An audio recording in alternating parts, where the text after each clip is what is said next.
Can a match made in heaven help to supersize your business? Sharon Horne-Ellstrom here, and I've got Winnie the Pooh and Eeyore here to illustrate this concept. A lot of times when we think of the idiom or the expression, a match made in heaven, or to get on like a house on fire, things like that, we think of couples that are destined to be together because they are, when they first get together, they seem like they're so compatible. And we can think of dozens and dozens of examples of people that have had terrific relationships, both personal, one-on-one, significant other relationships, as well as friendships. And the reasons friendships work, just like the reason relationships work, some are known, but some are varied and unknowable, right? So this idiom, although the origin of it is unknown, I couldn't find anything about it that was solid. It basically says when a relationship is destined to work out, the belief that there's a supernatural hand or force at work that causes some relations to work and some relations to be a match made in hell, which is the opposite of a match made in heaven.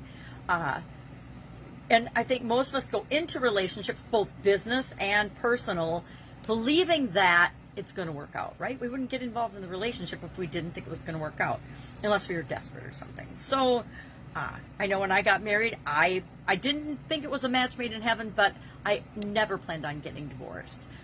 Turned out to be a little bit of a match made in hell because we weren't compatible in ways that were critically important when it comes to beliefs and things. So, well, what does this have to do with building and growing and supersizing our business? And I was just working with a client who is out of now a business partnership and a relationship that went really, really bad. And I've been there, done that. It's miserable, it's terrible, but we always work our way through it. And we don't work our way through it until we're willing to emotionally and physically and mentally let go of that relationship and mostly quit beating ourselves up for thinking that we should have known better, we should have done something differently, etc. Because sometimes we just need to have an experience ourselves before we actually learn it.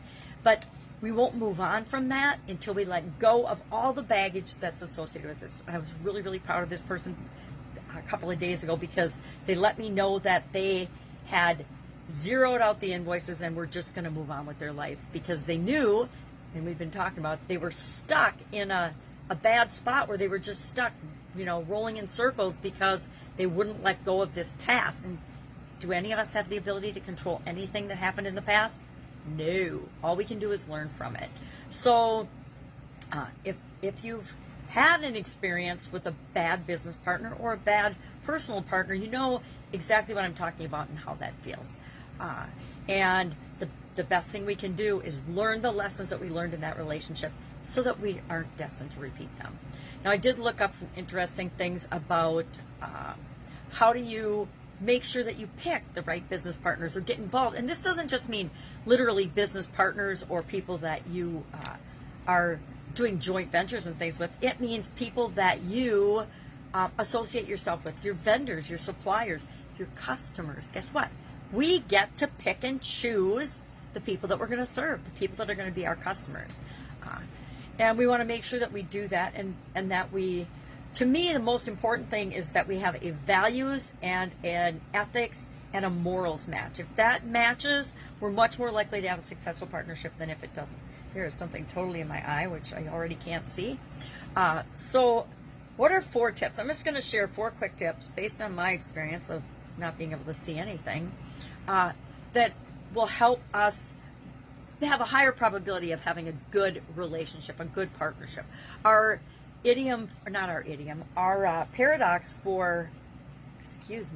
paradox for the annual challenge today is about looking for someone else, and the best time to find someone else is when you don't need to have or find someone else, right? So when you're not in a relationship and you're not desperately looking for a relationship, that's when the exact right person shows up for you, personally and professionally.